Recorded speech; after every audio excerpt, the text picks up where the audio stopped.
And as stated during last week's remarks, I support a sample audit of signatures. Today, Governor Kemp spoke briefly about Georgia's election during his COVID press conference. He did not say how a signature match audit would work, and the governor would not answer repeated questions from a few different reporters asking for specific evidence that would warrant that action. One of the Secretary of State's top lieutenants said they are looking at their legal options. The process, though, is complicated because Georgia law does not address it. Who pays for this? What's the protocols around this? Is it the GBI? Is it our office? Is it the people who already did this one time doing it again?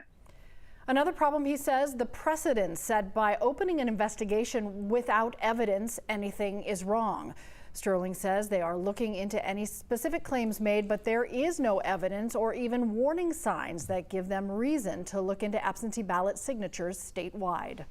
If you open up investigations on generalized grievance without any evidence, that leaves it open for somebody else in the future to do the exact same thing. The absentee ballot process, which allows both political parties and members of the public to observe, is laid out plainly in Georgia law.